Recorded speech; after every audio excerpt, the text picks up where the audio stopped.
चलिए साहब, let us start. Good morning first of all. Then if you have got any query regarding the topic we have discussed yesterday, the topic was GDP and welfare. What is GDP? First we discussed what is GDP. Then we discussed what is the meaning of welfare in economics, which is quite different from the meaning generally people perceive it to be. Okay, then we discussed that it is possible if GDP is increasing, then the welfare of the people is also increasing. But it is also possible that in some certain circumstances, when the GDP increases, welfare does not increase, or as we say, that welfare does not happen. There are many situations like that, maybe 5 or 6 situations explained in your book. Yesterday, I discussed 3 main situations.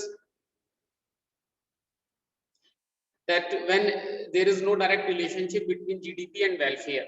So out of these topics we have discussed, we have talked about. If you have got any query, you can ask. Anything you would like to ask, you can ask. Anything, first it is your chance. I think you have seen all the topics. Even you can ask from those topics which we have not discussed in the class.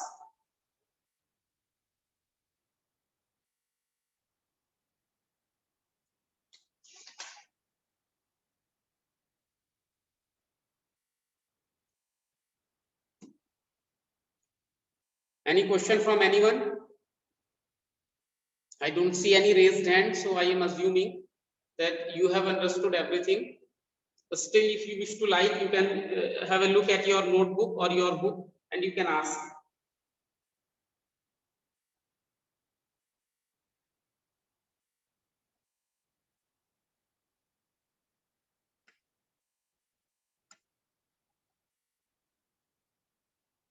Rhythm Thakur, Stephen Sahota, Mannat.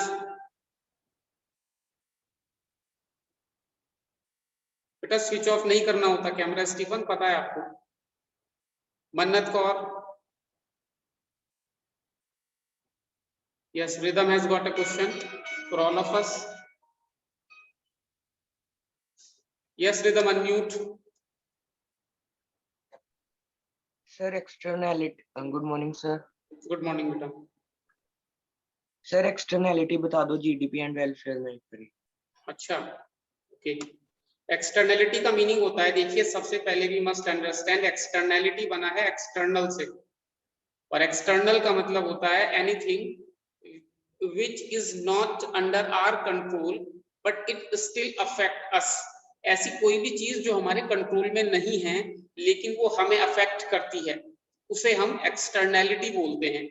अब वो social level पर भी हो सकती है, cultural level पर भी हो सकती है, लेकिन यहाँ पर we will just discuss about economics.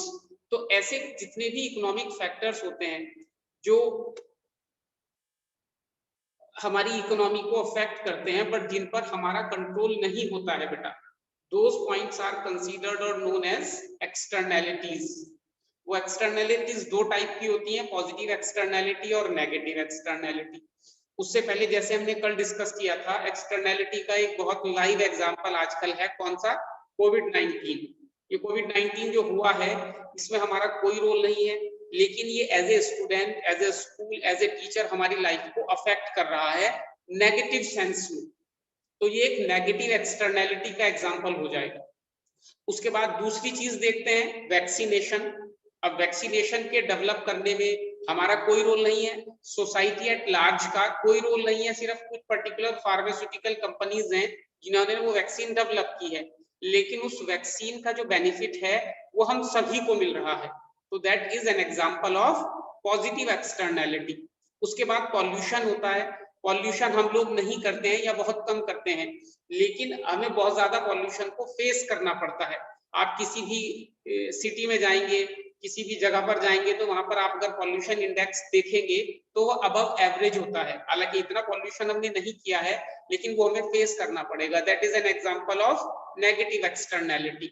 उसके बाद देखिए, उस पॉल्यूशन को खत्म करने के लिए अलग अलग लेवल पर peoples and associations and NGOs are doing their part. For example, there are so many people, you must have read about them, you must have seen small videos on YouTube or on WhatsApp. Someone has sent you about so many people who are doing tree plantation. जो tree plantation कर रहे हैं जिस और अपने particular area में pollution को कम करने की कोशिश कर रहे हैं, that is an example of positive externality. तो ऐसे बहुत सारे एग्जांपल्स हो सकते हैं।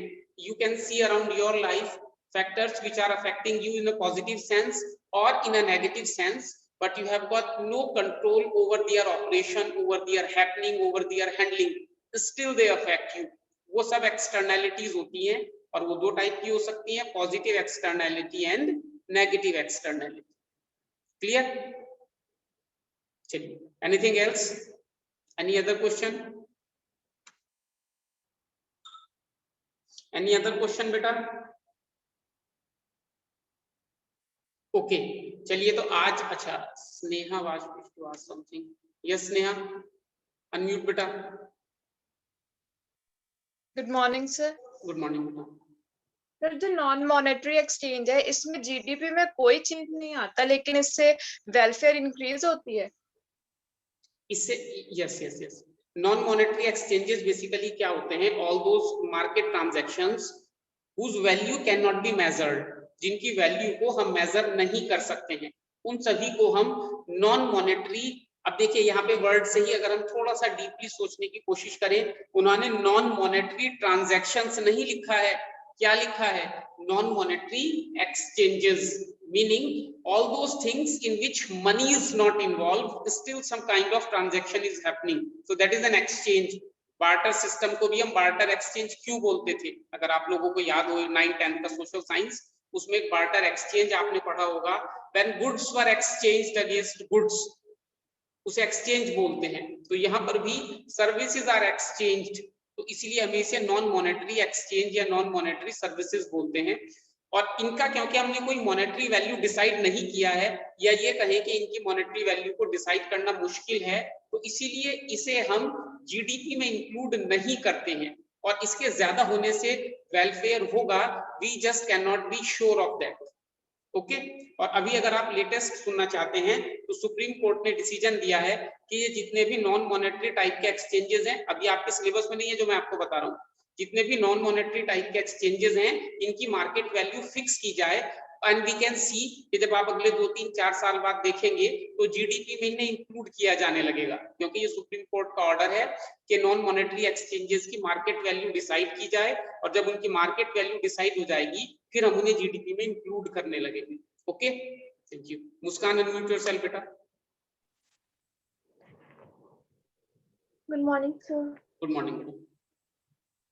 सर जैसे गुड्स होती हैं, सिगरेट, अल्कोहल वगैरह, तो उसकी वैल्यू भी जीडीपी में इंक्लूड होती है? क्या होते हैं बेटा? सर जैसे हार्मफुल सब्सटेंसेस होती हैं, सिगरेट, अल्कोहल, उसकी वैल्यू भी सर जीडीपी में इंक्लूड होती है? होती है बेटा। तो फिर अच्छा sorry, unmute yourself, sorry. Sir फिर उससे वेलफेयर होगा? वो तो हार्मफुल होती है, उससे वेलफेयर कैसे? वेलफेयर उससे ऐसे होगा कि बेटा ये जितने भी हार्मफुल सब्सटेंसेस होते हैं, पहली बात तो ये है कि these are goods and services which we are buying and selling. पहली बात है, तो जब हम बाइंग एंड सेलिंग कर रहे हैं तो इनकी एक वैल्यू होती है जो हम जीडीपी में इंक्लूड करते हैं। अब इनसे वेलफेयर होता है या नहीं होता है is a debatable issue at large. उसके लिए हमें कुछ और बातों का पता होना चाहिए जो भी हमने 11th-12th के लेवल पर डिस्कस नहीं की हैं, but we can just say that because some transaction, monetary transaction is happening, so their value is included in GDP and it affects the welfare.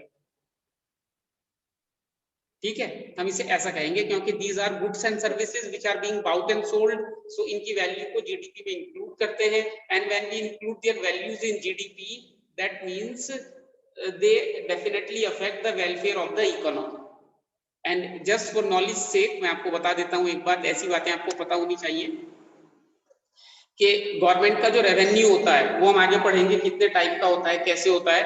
Government का जो रेवेन्यू होता है उसका सबसे बड़ा सोर्स होता है टैक्स, वो जीएसटी है या इनकम टैक्स है। और उस टैक्स के सोर्स में गवर्नमेंट को सबसे ज्यादा रेवेन्यू जो मिलता है वो पेट्रोलियम प्रोडक्ट से मिलता है, और उसके बाद ये जो हार्मफुल सब्सटेंसेस होते हैं, जैसे लीकर होता है, जैसे अल्कोहल बोल देते हैं, या सिगरेट्स होती हैं, इनसे गवर्नमेंट को सबसे ज्यादा टैक्स रेवेन्यू मिलता है आफ्टर पेट्रोलियम प्रोडक्ट, और इन पर गवर्नमेंट सबसे ज्यादा टैक्स भी लगाती है, अगर आपको पता हो। और इन्हें हम बोलते हैं सिन गुड्स, SIN, सिन गुड्स बोलते हैं इन्हें इकोनॉमिक्स में। और इन पे जो फिलहाल जीएसटी का रेट है वो हाईएस्ट 28% रेट अप्लाई होता है। Okay, anything else? देन आज का टॉपिक हम लिखते हैं which is green GNP। Green, जैसे मेरा मोबाइल है ना ग्रीन, नेक्स्ट टॉपिक लिखिए आप green GNP, you need to write that green GNP. Today is 16. We are talking about economics of grade 12, और हमारा आज का टॉपिक क्या है? Green GNP। बेटा लिखिए जल्दी से, 2-3 लाइन की एक डेफिनेशन लिखनी है आपने।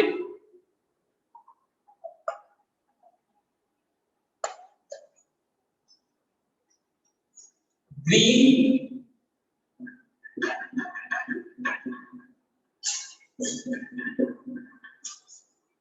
GNP। अब ये ग्रीन GNP क्या होता है? Just a moment.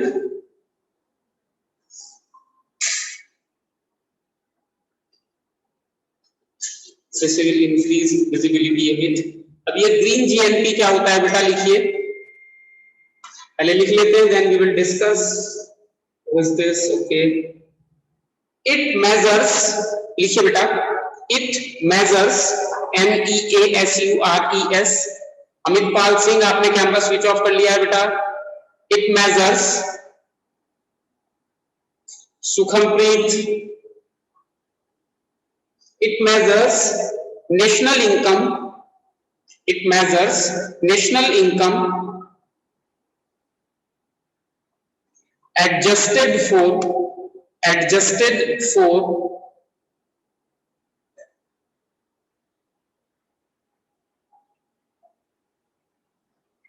use of natural resources, adjusted for use of natural resources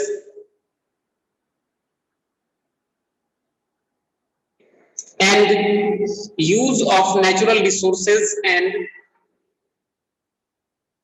degradation of environment।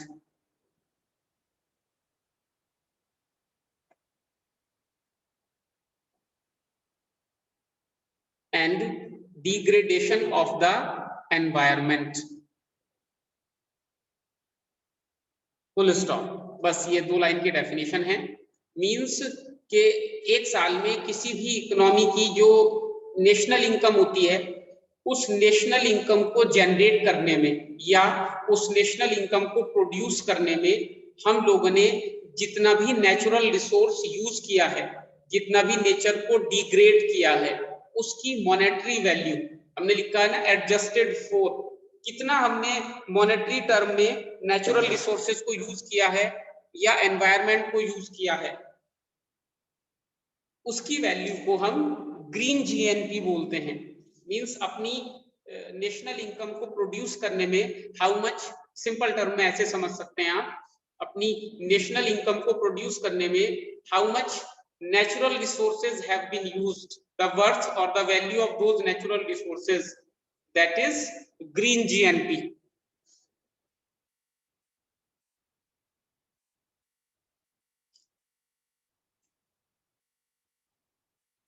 ठीक है बेटा, any question from anyone? Any question? Any question anybody would like to ask?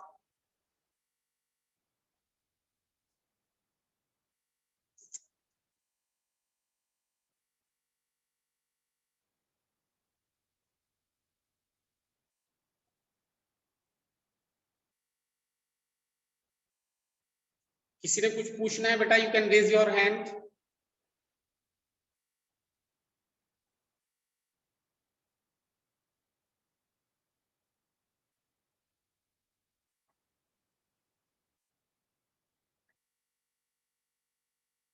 Anybody would like to ask anything?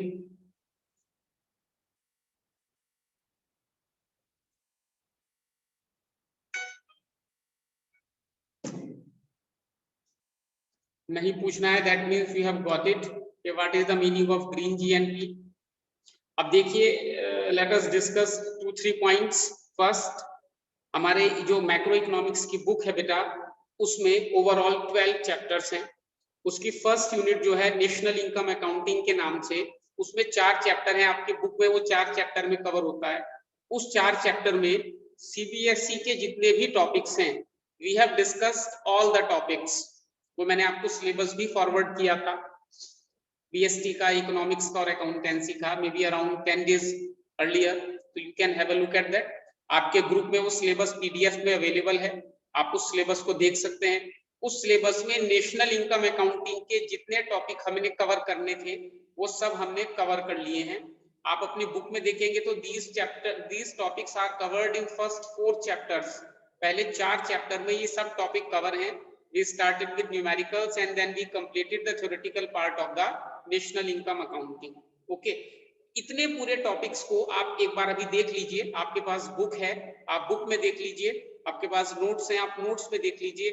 Anything you would like to ask, you can ask. Till then, let me ask 1 or 2 questions from someone.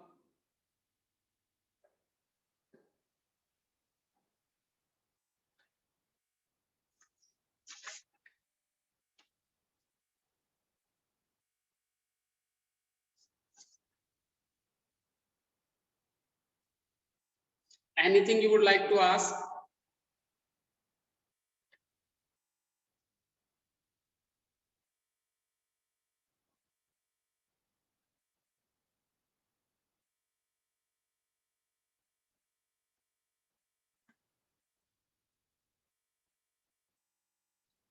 There is a girl, सिमरन बेटा, अपना chat box check करो और मुझे message में reply करो. अपना chat box check करो. Yes Vanshika, unmute बेटा. Good morning, sir. Good morning. Sir, payment of fees to a lawyer engaged by a firm. Sir, ये intermediate consumption है. Sir, ये कैसे? कैसे? अच्छा सुनिए, देखिए, जब सपोज कर लीजिए मैंने ना ये पेन प्रोड्यूस करना है, मैं एक ओनर हूं फर्म का और मैंने ये पेन प्रोड्यूस करना है. अब इस पेन के बनने तक, जब तक ये इस फॉर्म में नहीं आ जाता, फाइनल फॉर्म में नहीं आ जाता बेटा, मैं जितना भी एक्सपेंस करूंगा इस पेन को बनाने में, वो सब इंटरमीडिएट कंजम्पशन में आएगा. अब सपोज कर लीजिए मैंने ये पेन बनाया और इस पे मैंने रिसर्च की, इसका एक पर्टिकुलर डिजाइन है, उसे मैंने रजिस्टर्ड करा लिया. अब होता क्या है कि मेरे पेन की सक्सेस को देखकर बहुत सारी जो कंपनीज हैं वो ऐसा ही पेन प्रोड्यूस कर दे लगती हैं. तो मेरे पेन की जो मार्केट वैल्यू है वो कम हो जाएगी और कंपटीटर जो है वो सस्ता पेन बेचने लगेंगे. अब अपने आप को इससे सेव करने के लिए मैं क्या करूंगा कि एक लॉयर को हायर करूंगा और उस लॉयर को कहूंगा कि आप मेरा जो आईपीआर है, जिसे इंटेलेक्चुअल प्रॉपर्टी राइट बोलते हैं, उसे कोर्ट में जाके सेव कीजिए ताकि कोई मेरे पेन की नकल ना कर सके. और लॉयर को जो मैंने फीस दी है इस सिचुएशन में, ये मैंने पूरा केस स्टडी इसलिए बनाया ताकि आप लोग समझ सकें, लॉयर को मैंने जो फीस दी है इस केस में, उसको मैं इस पेन के प्राइस में ऐड कर दूंगा. तो that is how lawyers fee is intermediate consumption. Okay, ऐसे और बहुत सारे खर्चे होते हैं, बहुत सारे एक्सपेंसेस होते हैं जो इनडायरेक्ट होते हैं. Just a moment. Hello.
Sorry बेटा एक कॉल आ गया था अर्जेंट। चलिए, तो anything anybody would like to ask? Vanshika, your doubt is clear बेटा?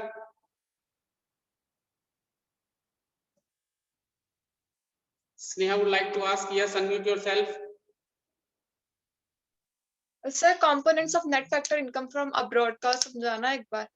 अच्छा मैं बता देता हूँ। देखिए ये जो net factor income from abroad होती है या net factor income to abroad होती है, इसके कंपोनेंट सेम ही होते हैं। आप देख लीजिए।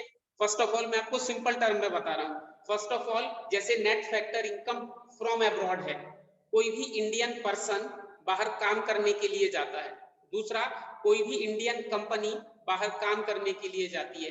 तीसरा, जो हमारा इन्वेस्टमेंट होता है जो हमने फॉरेन कंपनीज में, फॉरेन स्टॉक मार्केट में किया होता है, इन सबसे जो इनकम हमें मिलती है that is net factor income from abroad. Similarly यही तीन कंपोनेंट यहाँ पर काम करते हैं। कोई फॉरेनर यहाँ पर काम कर रहा है, कोई फॉरेन की कंपनी यहाँ पर काम कर रही है, किसी फॉरेनर ने या किसी फॉरेन कंपनी ने हमारे यहाँ इन्वेस्टमेंट किया हुआ है। इन सबसे जो यहाँ पर जो इनकम होती है उसे जब वो वापस बाहर भेजता है तो that is net factor income to abroad. तो ये तीन जनरल मेन कंपोनेंट होते हैं। A person working abroad, a company working abroad, a person और a company who has invested abroad and we are earning return on that investment. These are the three main components.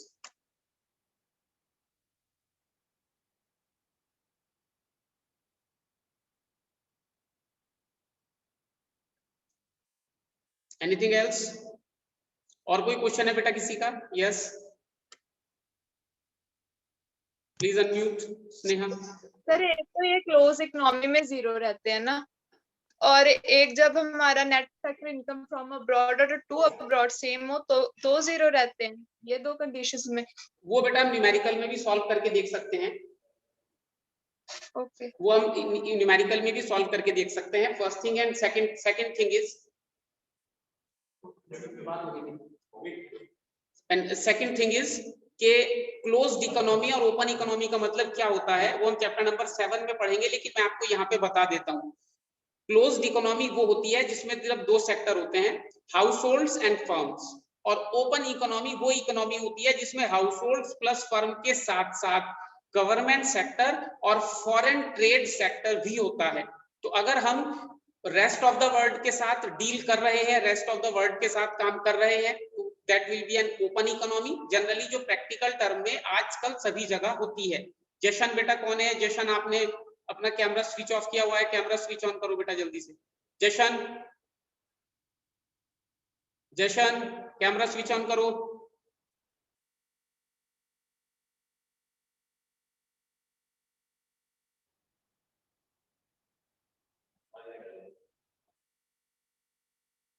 I have removed जशन। बेटा ऐसे camera switch off कोई नहीं करेगा। चलिए, तो generally practical term में सभी इकोनॉमीज जो हैं वो ओपन इकोनॉमी होती हैं, लेकिन सिर्फ आपको कंसेप्ट समझाने के लिए हमारी बुक में हमने क्लोज्ड इकोनॉमी का कंसेप्ट भी लिया है, जिसमें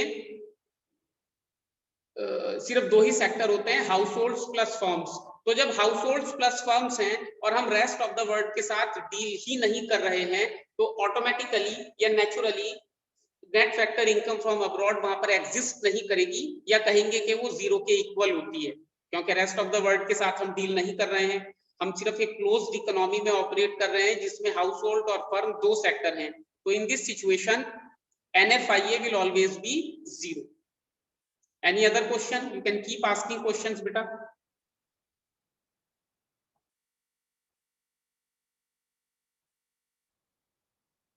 Yes Priyanshi, unmute beta.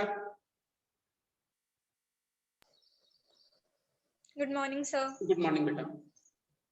Sir, unemployment allowance under NREGA will be included in national income. देखो दो बातें होती हैं। एक तो ये होता है कि जब नरेगा अप्लाई करती है गवर्नमेंट, तो कहीं पर कुछ भी आपसे काम करा लिया जाता है और उसके बदले में आपको पेमेंट मिलता है, वो तो इंक्लूड होगा। लेकिन अगर आपको अलाउंस मिल रहा है तो वो इंक्लूड नहीं होगा। ये शायद मैंने किसी बच्चे को बताया भी था। अलाउंस का मतलब होता है कि काम किए बगैर आपको कोई मॉनेटरी बेनिफिट मिल रहा है, that is allowance. So that will be that is not included. Kritika unmute बेटा। फाइनल एक्सपेंडिचर उसका वो ग्रॉस डोमेस्टिक कैपिटल फॉर्मेशन वाला पॉइंट बताना। क्या कह रहे हो बेटा, एक बार दोबारा रिपीट कीजिए, आपकी आवाज थोड़ा दूर से आ रही है। जो कंपोनेंट्स है फाइनल एक्सपेंडिचर के, उसका ग्रॉस इन्वेस्टमेंट वाला पॉइंट बताना। अच्छा, ग्रॉस इन्वेस्टमेंट का मतलब ये होता है, देखिए दो टाइप के इन्वेस्टमेंट होते हैं, gross investment and net investment. Gross investment means how much total investment has been made in the economy in a particular year. Total कितना आपने इन्वेस्टमेंट किया है, टोटल कितना कैपिटल फॉर्मेशन किया है, that is gross investment. And out of that जो investment आपने replacement के लिए किया है, डेप्रिसिएशन के लिए किया है, अगर आप उसे माइनस करेंगे तो नेट जो आपने इन्वेस्टमेंट किया है या नेट जो कैपिटल फॉर्मेशन किया है किसी इकोनॉमी में, that is known as net investment.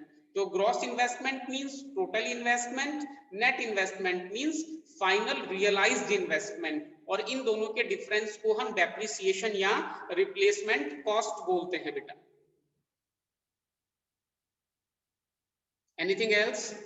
Can keep asking questions, देख लीजिए, यू कैन कीप आस्किंग, और भी जितने आपके क्वेश्चंस हैं पूछ लीजिए।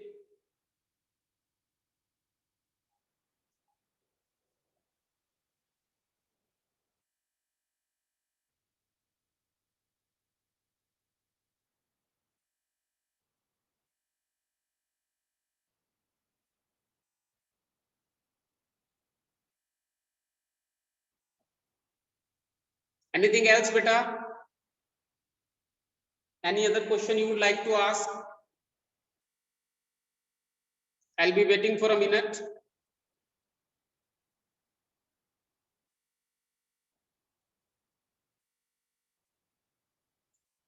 मेक श्योर कि जो आपको करिकुलम का पीडीएफ मैंने फॉरवर्ड किया था उसे आप डाउनलोड कर लें अपने मोबाइल में, उसका प्रिंट आउट ले सकते हैं तो प्रिंट आउट ले लें, और उसमें देख लें कि जितने भी टॉपिक हमने नेशनल इनकम अकाउंटिंग में कवर करने थे वो सब कवर हो गए हैं, अंडरलाइन करें उन्हें। उसमें से कोई भी टॉपिक आपको लगता है कि आप नहीं समझ पाए हैं तो नो इशू, उसका सिर्फ आप एक लिख के रख लें उसे, और कल की क्लास में हम एक बार पूरी नेशनल इनकम अकाउंटिंग के जितने भी टॉपिक हैं we will go through those topics and then we will see that if there is any doubt तो हम उस डाउट को क्लियर करेंगे। अभी देखिए किसी का कोई क्वेश्चन है बेटा तो पूछ लीजिए।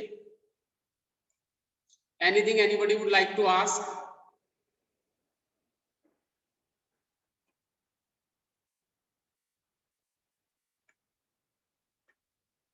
और सिर्फ बेटा आप एक काम और करना होता है कि जब आप क्लास अटेंड करें तो उससे पहले एक बार देख लें कि हमने कल क्या पढ़ा था, हमने क्या पढ़ना है। अगर हम ऐसा करेंगे तो ही क्वेश्चन जनरेट हो पाएंगे, ठीक है। अब मैंने आपको एक टास्क दे दी है, आप अपना इकोनॉमिक्स का वो करिकुलम का पीडीएफ डाउनलोड करेंगे, नहीं मिलता है तो मुझे बता देंगे, मैं दोबारा थोड़ी देर में भेज दूंगा। उसमें से आप देखिए कि नेशनल इनकम अकाउंटिंग में जितने भी टॉपिक्स मेंशन हैं क्या वो सभी टॉपिक्स हमने कर लिए हैं, क्या वो सभी टॉपिक्स आप समझ गए हैं, क्या उनमें से कोई ऐसा टॉपिक है जो आपको पूछना है।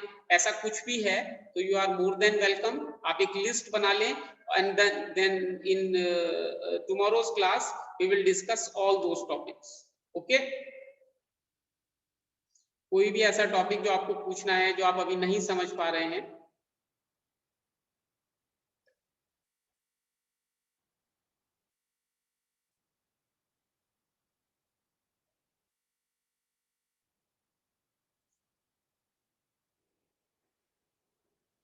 वो पीडीएफ जरूर देख लें आप एक बार, और उसमें जो भी टॉपिक्स आपको पूछने होंगे उनकी एक लिस्ट बना लें आप, और वो लिस्ट जो है बेटा कल फिर we will go through one by one and revise and try to understand all the topics, okay? अभी किसी का कोई क्वेश्चन है? anything anybody would like to ask?